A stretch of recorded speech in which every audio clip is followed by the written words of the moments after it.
1. Assinale a alternativa que apresenta um erro de ortografia, considerando o uso da norma padrão da língua portuguesa. As crianças demonstraram grande entusiasmo ao visitarem o parque ecológico. B. O pesquisador realizou um estudo minucioso sobre os impactos da urbanização. C. É necessário muita paciência para resolver questões complexas como essa. D. A diretoria esclareceu as dúvidas dos funcionários durante a reunião.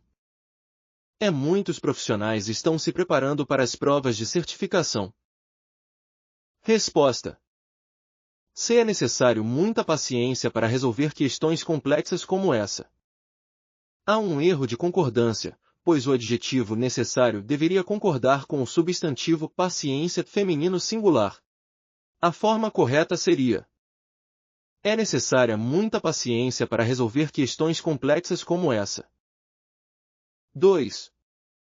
Considere os seguintes conjuntos numéricos: conjunto dos números naturais, conjunto dos números inteiros, conjunto dos números racionais, conjunto dos números reais, conjunto dos números complexos. Assinale a alternativa correta. A. Um número, raiz quadrada de 2 pertence ao conjunto dos números racionais, pois é obtido a partir de uma raiz quadrada. B. Todo número natural é também um número inteiro, mas nem todo número inteiro é um número racional.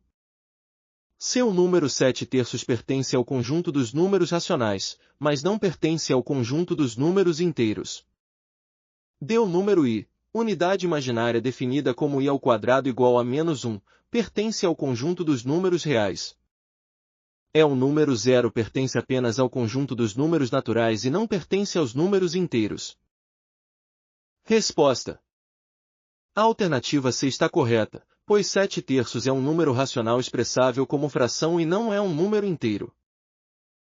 A alternativa está incorreta, pois menos raiz quadrada de 2 é um número irracional, não pertence ao conjunto dos racionais. A alternativa B está incorreta, pois todo número inteiro é também racional, já que pode ser expresso como uma fração com denominador 1. A alternativa D está incorreta, pois o número i pertence ao conjunto dos números complexo e não aos reais.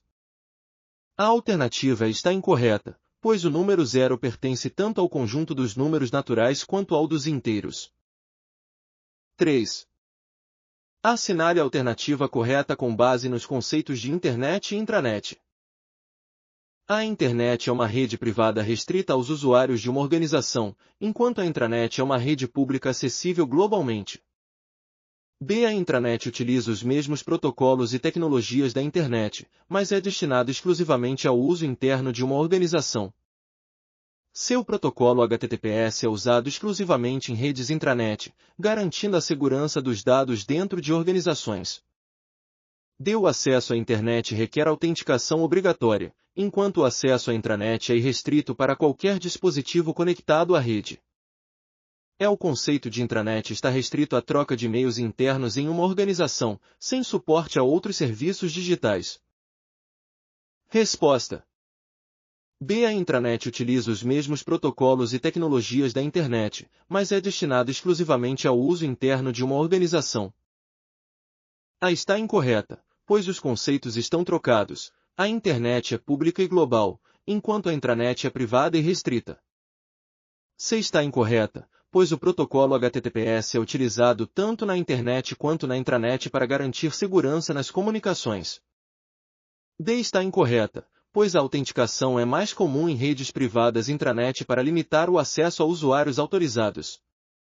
E. Está incorreta, pois a intranet oferece uma ampla gama de serviços digitais além de e-mails, como compartilhamento de arquivos e sistemas internos.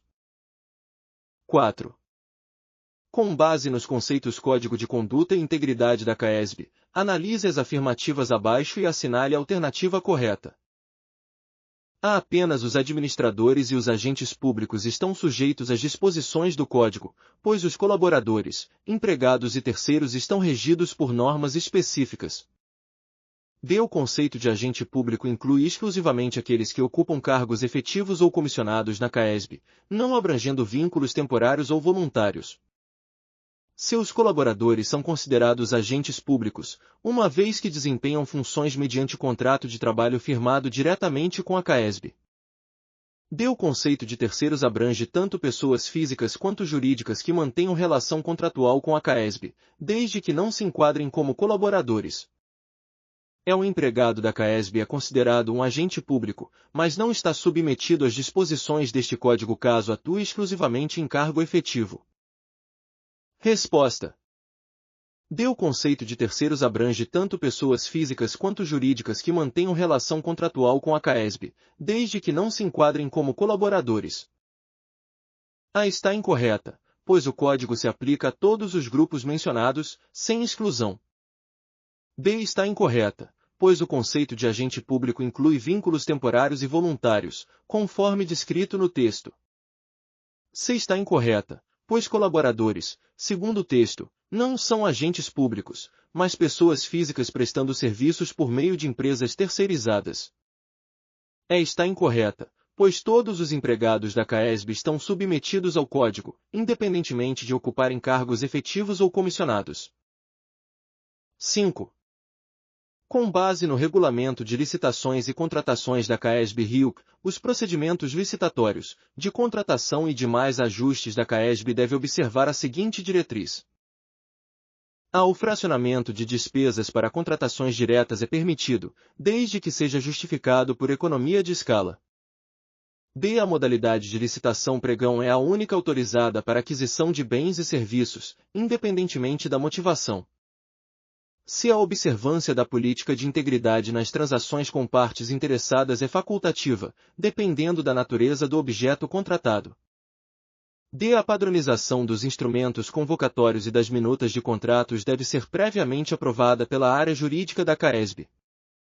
E. A busca pela maior vantagem competitiva para a CAESB está limitada a critérios econômicos, sem considerar fatores sociais ou ambientais. Resposta. D. A padronização dos instrumentos convocatórios e das minutas de contratos deve ser previamente aprovada pela área jurídica da CAESB. A. Está incorreta, pois o fracionamento de despesas é vedado, conforme o inciso 2º do artigo 4º. B. Está incorreta, pois o uso do pregão é a modalidade preferencial para bens e serviços comuns, mas outras modalidades podem ser adotadas mediante justificativa.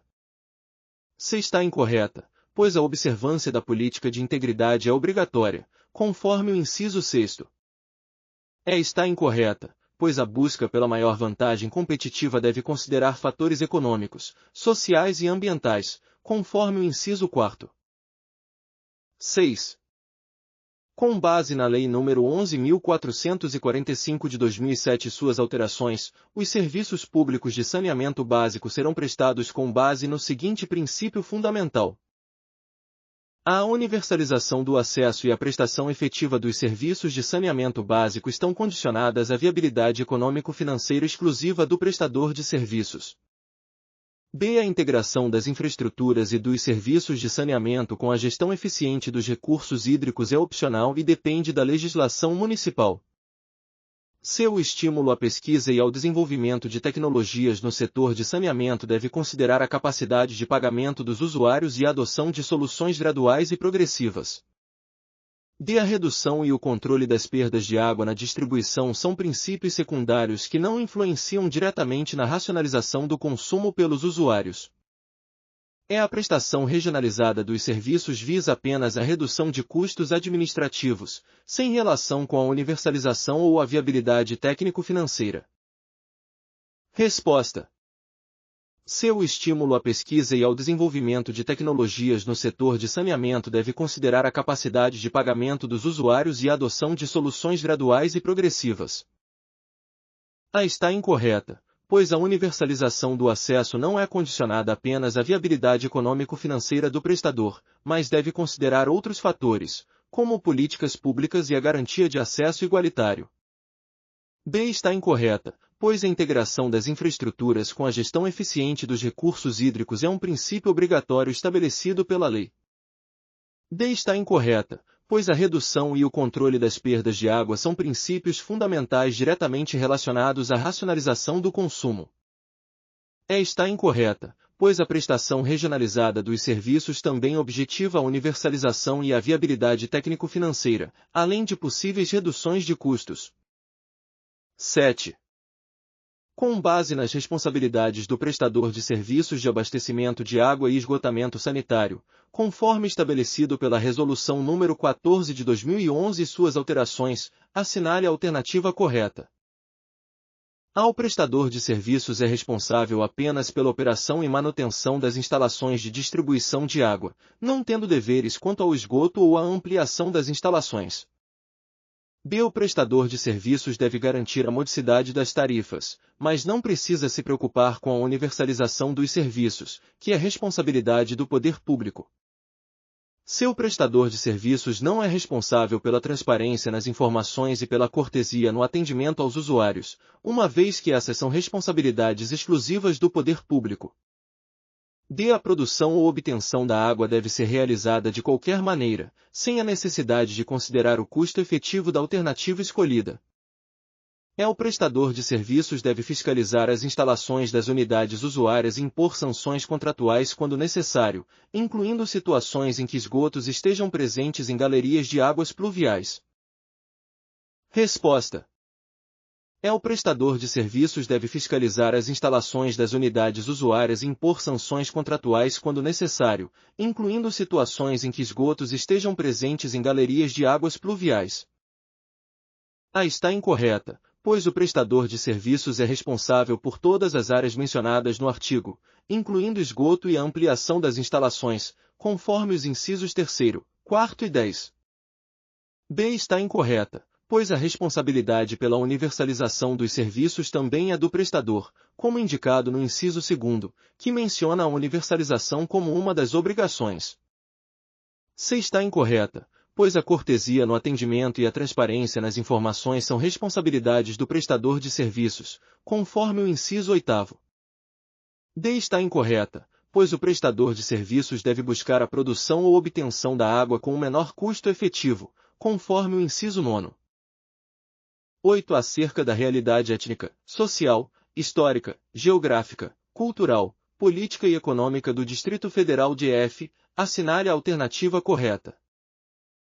O Distrito Federal possui uma forte concentração industrial, sendo a indústria o principal setor responsável pela geração de emprego e renda na região. O modelo de ocupação territorial do Distrito Federal foi fortemente influenciado pelas cidades satélites, que surgiram com o objetivo de abrigar trabalhadores que não residiam no plano piloto. Seu cerrado, bioma predominante no Distrito Federal, está totalmente preservado devido às rigorosas políticas ambientais implementadas desde a sua fundação. A diversidade cultural do Distrito Federal é limitada, uma vez que sua população é composta majoritariamente por descendentes de imigrantes da região sudeste do Brasil. A economia do Distrito Federal é caracterizada pelo forte setor agropecuário, responsável por mais da metade do PIB da região. Resposta: O modelo de ocupação territorial do Distrito Federal foi fortemente influenciado pelas cidades satélites, que surgiram com o objetivo de abrigar trabalhadores que não residiam no plano piloto. Está incorreta, pois a principal atividade econômica do Distrito Federal é o setor de serviços, com destaque para o funcionalismo público. Está incorreta, pois o Cerrado enfrenta diversas ameaças, como desmatamento e ocupação irregular, apesar de políticas ambientais em vigor. Está incorreta, pois o Distrito Federal é conhecido por sua diversidade cultural, resultado da migração de diversas regiões do Brasil.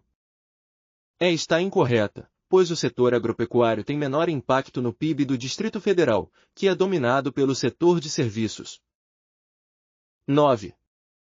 Com base na Lei Complementar Federal nº 94 de 1998, que institui a Região Integrada de Desenvolvimento do Distrito Federal e entorno RID, assinale a alternativa correta. A RID é composta exclusivamente pelo Distrito Federal e pelos municípios do estado de Goiás, não incluindo municípios de outros estados. A criação do Conselho Administrativo da RID tem por objetivo principal promover a integração política entre os municípios do Distrito Federal, Goiás e Minas Gerais. Seus serviços públicos considerados de interesse da RID incluem exclusivamente a área de transporte público e tarifas. D. Municípios que venham a ser constituídos a partir do desmembramento de território de um município pertencente à rede passam a integrá-la automaticamente. E. O financiamento de programas e projetos prioritários da rede está restrito a recursos de natureza orçamentária da União, excluindo os estados e municípios integrantes. Resposta: D. Municípios que venham a ser constituídos a partir do desmembramento de território de um município pertencente à rede passam a integrá-la automaticamente. A. Incorreta, pois a rede é composta pelo Distrito Federal, municípios do Estado de Goiás e também por municípios do Estado de Minas Gerais.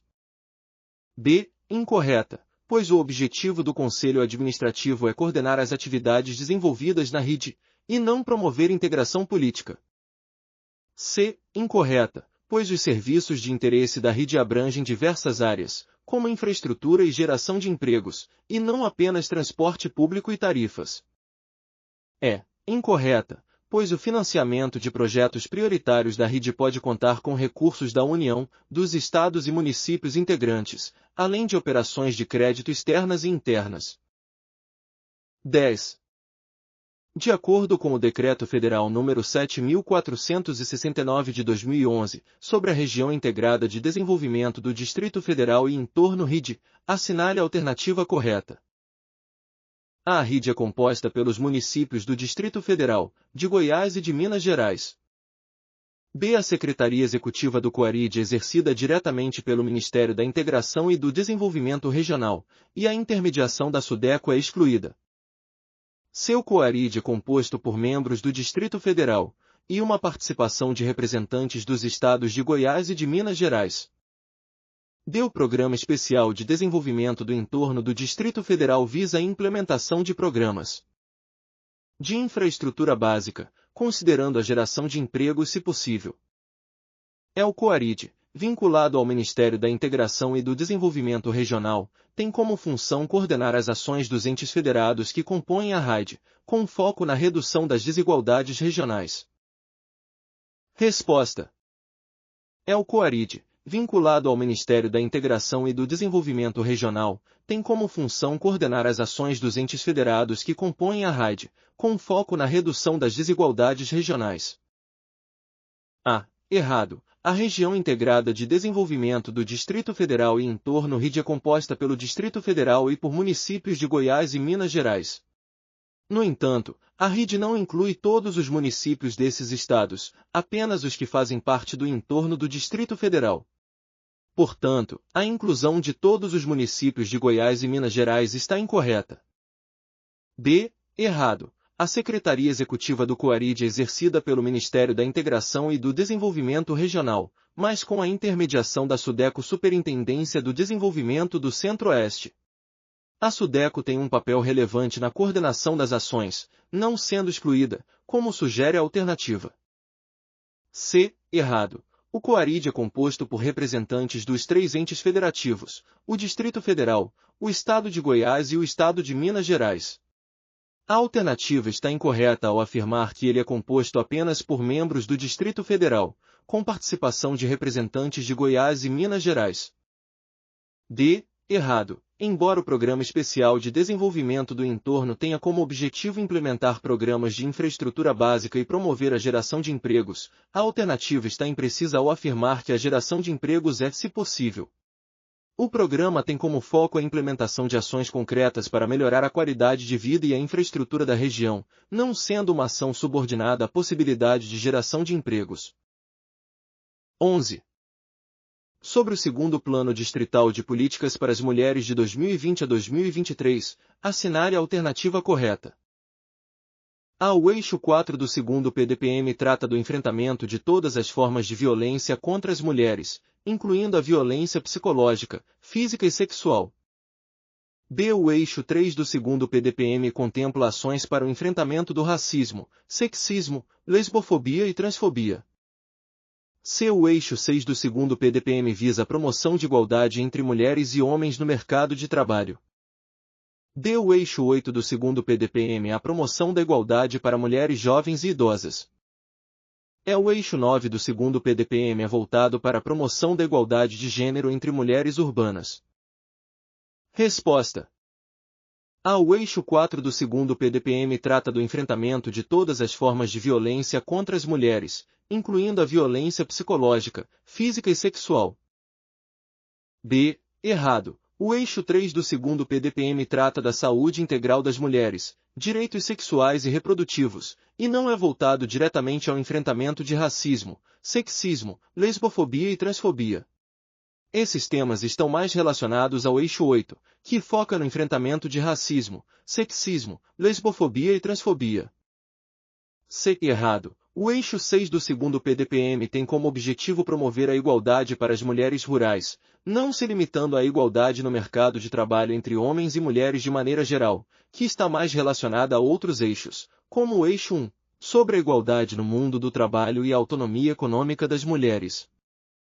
D. Errado. O eixo 8 do segundo PDPM trata do enfrentamento do racismo, sexismo, lesbofobia e transfobia, e não da promoção da igualdade para mulheres jovens e idosas. A promoção da igualdade para essas mulheres está no eixo 9, que visa garantir a igualdade de gênero para mulheres jovens, idosas e com deficiência. E, errado, o eixo 9 do segundo PDPM trata da promoção da igualdade para mulheres jovens, mulheres idosas e mulheres com deficiência, e não está focado exclusivamente em mulheres urbanas. A promoção de igualdade para mulheres urbanas pode ser abordada em outros eixos, mas não é o foco principal do eixo 9. 12. Conforme descrito na Lei nº 11.340 de 2006 Lei Maria da Penha, a política pública que visa coibir a violência doméstica e familiar contra a mulher far-se-á por meio de um conjunto articulado de ações da União, dos Estados, do Distrito Federal e dos municípios e de ações não governamentais, tendo por diretriz a integração operacional do Poder Executivo, do Ministério Público e da Defensoria Pública com as áreas de segurança pública, assistência social, saúde, educação, trabalho e habitação. B. A promoção de estudos e pesquisas, estatísticas e outras informações relevantes, com a perspectiva de gênero e de raça ou etnia, concernentes às causas, as consequências e a frequência da violência doméstica e familiar contra a mulher, para a sistematização de dados a serem unificados regionalmente. Seu respeito, nos meios de comunicação social, dos valores éticos e sociais da pessoa e da família, de forma a legitimar os papéis estereotipados que legitimem ou exacerbem a violência doméstica e familiar. D. A implementação de atendimento policial especial para as mulheres, em particular nas delegacias de atendimento à mulher. É a promoção e a realização de campanhas educativas de prevenção da violência doméstica e familiar contra a mulher, voltadas ao público escolar e à sociedade em geral. Resposta: é a promoção e a realização de campanhas educativas de prevenção da violência doméstica e familiar contra a mulher, voltadas ao público escolar e à sociedade em geral. A errada. A referência é ao Poder Judiciário, Ministério Público e Defensoria Pública. Artigo 8º, inciso 1º, com atuação em áreas como segurança pública, saúde, educação, etc. O Poder Executivo tem um papel importante, mas não é diretamente mencionado aqui. B. Errada. A alternativa menciona unificação regionalmente, mas a lei fala em unificação nacionalmente, o que torna a alternativa incorreta. C. Errada. O inciso 3º fala do respeito nos meios de comunicação, mas a alternativa diz que o objetivo é legitimar os papéis estereotipados, o que está incorreto. O objetivo da lei é coibir tais papéis estereotipados, não legitimá-los. D. Errada. O inciso 4º menciona a implementação de atendimento policial especializado para mulheres, não especial. 13. De acordo com a Lei nº 13.303 de 2016, que trata das práticas de governança e controle que devem ser adotadas pelas empresas públicas, sociedades de economia mista e suas subsidiárias, na participação em sociedades empresariais em que não detenham o controle acionário, é correto afirmar que a fiscalização deve levar em consideração, entre outros aspectos, há apenas os documentos e informações estratégicos do negócio e os relatórios de execução de investimentos programados pela sociedade. B. Somente os relatórios de execução da política de transações com partes relacionadas e a análise das condições de alavancagem financeira. Seus relatórios de cumprimento de condicionantes socioambientais estabelecidas pelos órgãos ambientais, bem como a avaliação das necessidades de novos aportes na sociedade. D. A execução de projetos relevantes para os interesses da investidora e a avaliação das inversões financeiras, mas sem a necessidade de se considerar a alavancagem financeira.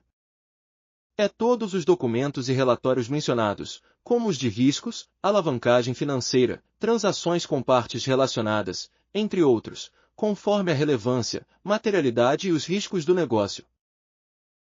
Resposta: é todos os documentos e relatórios mencionados, como os de riscos, alavancagem financeira, transações com partes relacionadas, entre outros, conforme a relevância, materialidade e os riscos do negócio. 14. De acordo com o Decreto nº 45.539 de 2024, que regulamenta a participação de sociedades estatais em sociedades privadas, é correto afirmar que a participação de uma sociedade estatal em sociedade privada dependerá de a autorização prévia legal, vinculação com o objeto social da sociedade estatal investidora e a possibilidade de a sociedade de participações constituir subsidiária para investir em outras sociedades, desde que autorizado expressamente pelo Estatuto Social. B. Autorização prévia, que poderá constar da lei de criação da empresa, e a vinculação com o objeto social da sociedade estatal investidora, mas sem restrições quanto à criação de subsidiárias com o objeto social de participar de outras sociedades. C. Apenas de autorização do Conselho de Administração, independentemente de autorização legal, para participação em qualquer sociedade privada. D. Somente de autorização genérica da lei de criação da empresa, sem necessidade de aprovação do Conselho de Administração para cada sociedade. E. A autorização legal para participação em sociedade privada não é necessária, desde que a sociedade estatal tenha um plano de negócios aprovado pelo Conselho de Administração. Resposta: a autorização prévia legal, vinculação com o objeto social da sociedade estatal investidora e a possibilidade de a sociedade de participações constituir subsidiária para investir em outras sociedades, desde que autorizado expressamente pelo Estatuto Social. 15. A Agenda Ambiental Urbana, no contexto da gestão ambiental nas cidades brasileiras, é uma ferramenta de planejamento e implementação de políticas públicas que busca integrar a sustentabilidade ao desenvolvimento urbano. Com base nos princípios e objetivos dessa agenda, é correto afirmar que a agenda ambiental urbana está restrita a medidas que tratam exclusivamente da preservação do meio ambiente natural, sem considerar o desenvolvimento urbano e as questões sociais.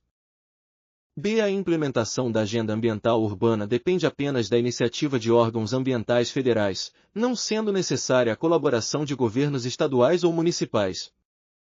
C. A agenda ambiental urbana visa a integração das políticas públicas de meio ambiente com as de infraestrutura, saúde, educação e mobilidade, com foco na promoção da qualidade de vida nas cidades. D. A agenda ambiental urbana é aplicável somente a grandes centros urbanos, não sendo relevante para cidades de pequeno porte ou áreas rurais. E. A agenda ambiental urbana não envolve a participação da sociedade civil, sendo responsabilidade exclusiva do poder público. Resposta: C. A agenda ambiental urbana visa a integração das políticas públicas de meio ambiente com as de infraestrutura, saúde, educação e mobilidade, com foco na promoção da qualidade de vida nas cidades.